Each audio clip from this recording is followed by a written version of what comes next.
Hello everyone, welcome to today's deck profile. This time we're showing you a non-masks deck, Hexaorb, and her powered up Aquamarine form. Now this is a deck that I've also been tinkering with just a minor change, but the initial ID and list was made by my teammate Sami, so he'll be going through the deck and showing it to you like no one else could. Take it away. Alright, hey guys. So, as he said, I'm going to be showing you my Hexaorb list. I personally really love this deck right now. It's like my favorite one in the standard format. I also just want to say off the bat, there's a lot of different ways you can build this. This is just built around my own personal preferences. So as you can see, I'm using the base right line. I know that a lot of people don't really like it, but personally I prefer to keep it sorcerer, like pure sorceress. I also don't mind paying one counterblast for the draw because the deck doesn't really use that much counterblast anyway. And the top 3 stack is nice for your first Hexorb base turn. As you see, I still run the base Hexorb in the right line as well.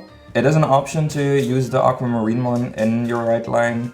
You're gonna have to change the list a little bit, of course, in my opinion. I personally don't like it because when you go second with my lists, Aquamarine falls a little bit flat, your numbers don't really do much, and I personally just like having base Hexorb as my first grade 3 turn because you can just stack like a trigger with one of your rear guards and do a low commitment, high pressure turn. Then of course we run the new Hexaorb Aquamarine.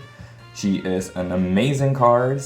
She counts as the old Hexaorb, so Persona Ride activates her new ride on top of the base one.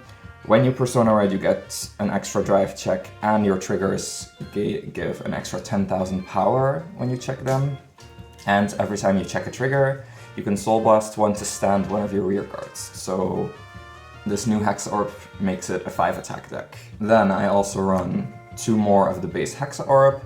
This is personally just to increase chances of being able to Persona Ride. Usually you don't really go in these, but sometimes what I like to do is if I've gone into Aquamarine already and I've pushed my opponent to like 4 damage or something, then I still like to ride back to the normal Hexaorb because then I can stack a critical trigger on top and do a lot of pressure without having to do the multi-attacks. Then I also run Gradios Gradiale. It's just an extra Persona Ride. It can work for the base form and for the Aquamarine form as well, of course. I run 4 of Auxiliary Sorceress. This is definitely one of the best pieces that Hexaorb has access to. So for a counterblast, you can check the top 2 cards of your deck. You can either add nothing to hand, both to hand, or 1 to hand. And what you don't add to hand, you can leave on top. The only catch is if you add both of the cards to your hand, you have to put one of the cards in your hand back on the bottom of the deck. But that's not that bad because that actually fixes your hand a little bit. And the stacking is amazing. Additionally, when she attacks during a Persona Ride turn, she gets plus 5,000 every time. So during Aquamarine, the first time she gets plus 5,000, and the second time she has plus 10,000 on her attack. Plus, of course, the added trigger power that she gets from Aquamarine. I run 3 Spiral Cuties, also known as the most expensive card in the deck. This one is amazing because it's your main plusser during your ride line, so it's amazing to give you an early big hand during your first turns, and her other skill works perfectly for the Hexaorb deck as well.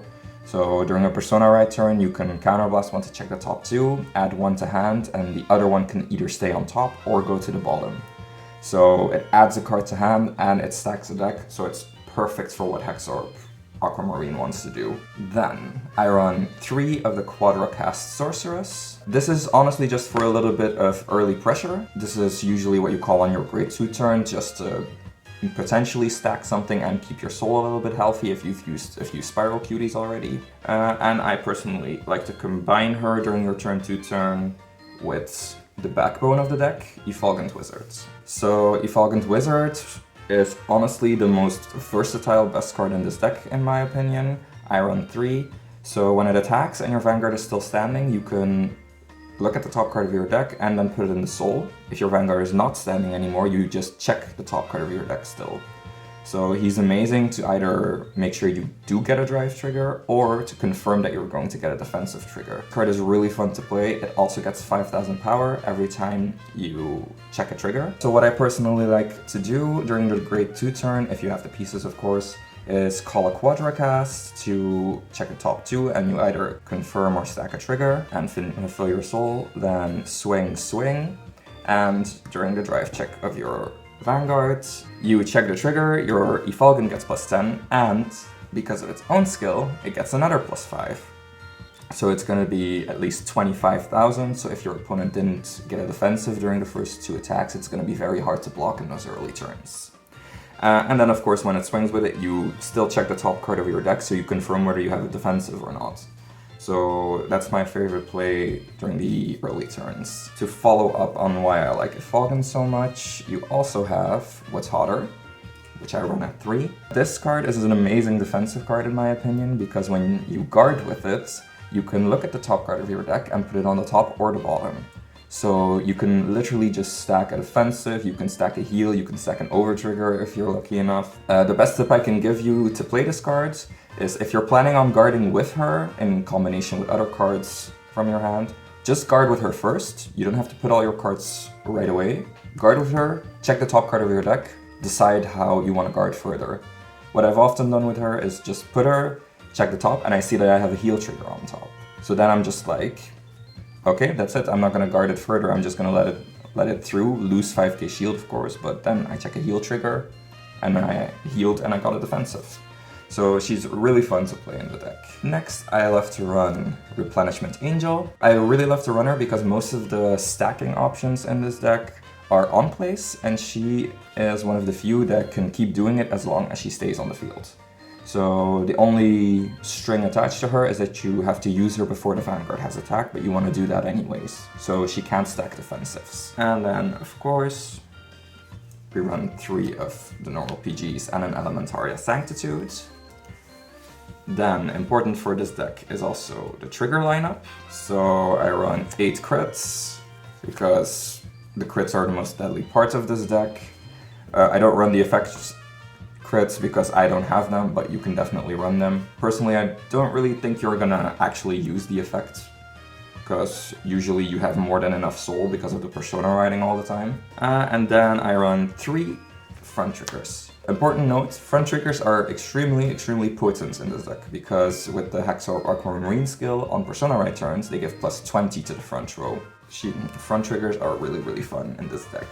Then of course, the new Fire Overtrigger. So this card is really amazing in the deck as well. My personal play with it that I always try to do is see that I have it, of course, and then stack it, and then try to stack another trigger on top of it. When you check the trigger with Aquamarine, you can stand one of your rear guards, but you give the power to another resting rear guard, then you check the overtrigger, add the overtrigger power and the restanding effect from the Fire Overtrigger to the already standing units, and then do the Aquamarine skill to stand the other units. And then, of course, we run just 4 heals as well. Alright, so that was my personal list for Hexaorb. If you guys have any questions or any comments, feel free, of course, to let us know. We'd be happy to show you more of this deck in action, perhaps. Yeah, perhaps you could do a few test games with it, show us how it works, if people are interested, of course. Now, I really enjoyed this deck. When I saw you testing with it, I decided to pick it up myself.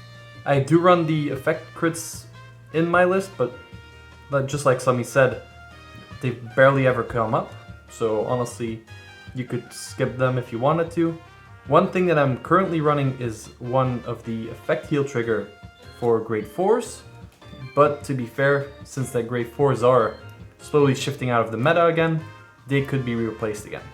If you have a locals that does run a lot of Chronojet or Messiah fans, or with the upcoming Luard and Shiranui, feel free to tech in 1 or 2 of them.